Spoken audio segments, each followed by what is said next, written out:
Do you want to know how to get kids to listen without yelling? Does yelling seem like your only option?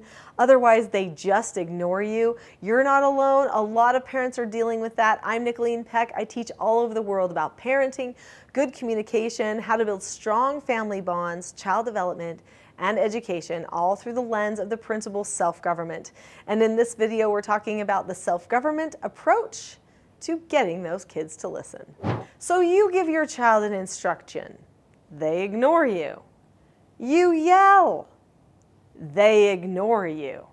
You get angry. Now you're really mad. They finally do it. You feel guilty. The thing got done, but was it worth it? It's a vicious cycle, but it can stop. It doesn't have to be that way. In this video, we're going to talk about what yelling accomplishes. Why do we do it? What are the effects of it? And what do we not want it to do? And then we're going to talk about what to do instead to harness your calmness power that actually you can get in touch with quicker than you think.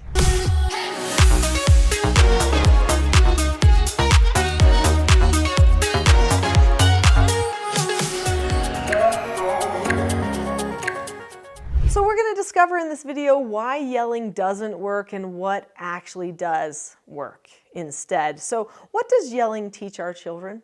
Why do we even do it? We yell because we feel like if we're louder, they'll focus in. They're tuning us out. They're ignoring us. They're not paying attention. There could be multiple reasons for that. I have other videos where I've discussed all of the reasons why they maybe choose to tune us out and power struggle with us and those types of things. Some of them could be neurodiversity related. Some of them could be habit. Some of them could be just power struggle or just, laziness, those types of things. But when we turn to yelling, what does that really accomplish? Well, it gets their attention. That's why people do it. People choose not to be calm because they want to get someone's attention.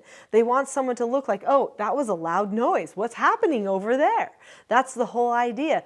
But that doesn't mean that the child respects you anymore. That doesn't mean that they actually want to follow the instruction. And sometimes even if they look at you, they still don't follow the instruction, especially if they're a little bit more oppositional. Now, when I say oppositional, I think most people think of like a 14, 15-year-old who's like feeling a little bit more independent.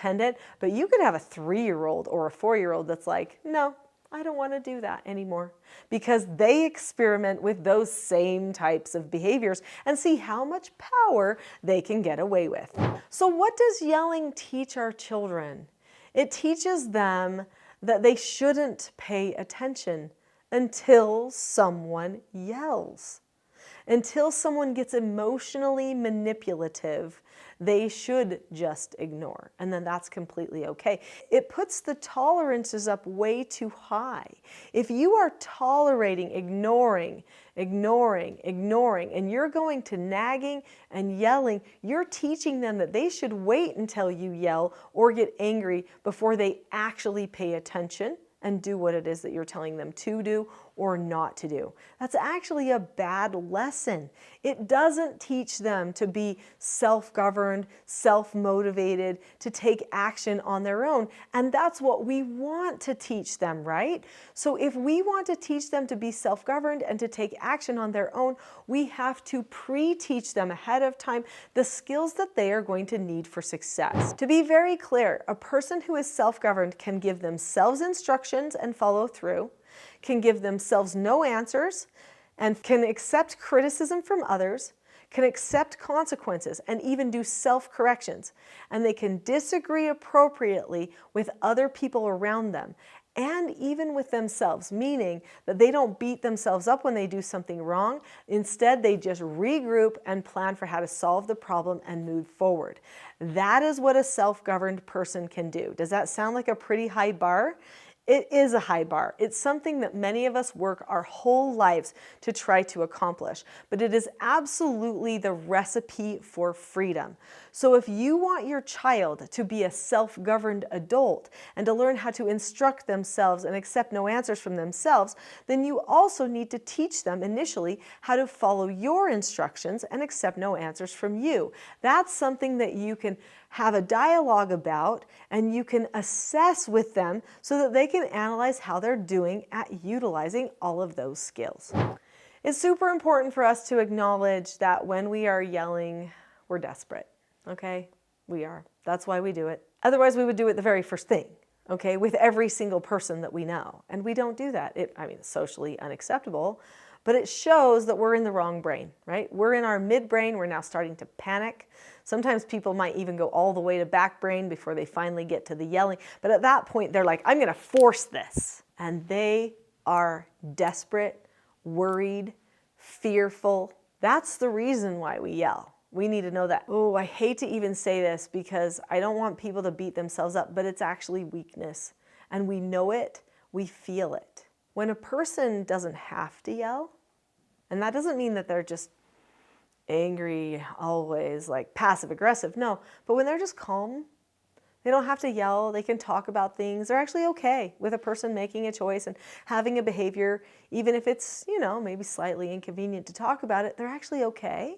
That person is powerful, really powerful. Have you ever seen people politically disagree, where one person is yelling at another person, but then the other person is completely calm and they're saying, thank you for sharing that with me. That's good that you feel like you can share that with me.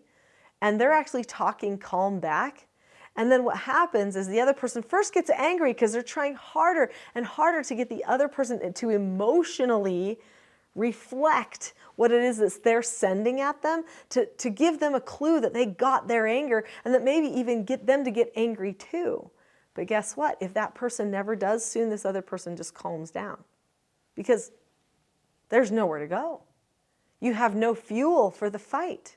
So if you start the anger, then you're actually starting the power struggle. And as the adult, as the parent, we don't want to be doing that. We want to teach them how to go toward calmness and toward not starting power struggles and using their skills instead. So what can you do to harness this power of calmness within yourself? First thing, identify in yourself, what is the thought or the feeling? Maybe you get a tense neck, you tighten your fists, you clench your jaw, you put your chin out. What is it that you do and what thought is it that you have right before you are going to yell? Is the thought, not again? We don't have time for this. What is the thought? Because it is that thought that leads to the emotion of the yelling and the anger every single time. You have to recognize you're getting a feeling and that you're going to this place where you're going to have a thought. And that there's a thought that's not productive that you've got to flag if you ever find it. If the thought is not again, then you say, oh, that's just my panic thought. So what I really need to be telling myself is they need to learn a skill right now, and I need to use my skills. What self-government skills do I have to work with right now? Then you might go to your cue cards or your choices map, some of the self-government resources that you have to help you in the moment decide what it is that you need to say so that you don't fall into old habits. If you can change that thought to be something productive that points you down a track to use a skill, you'll actually change the outcome. But what about that skill? How do you know what skill to use?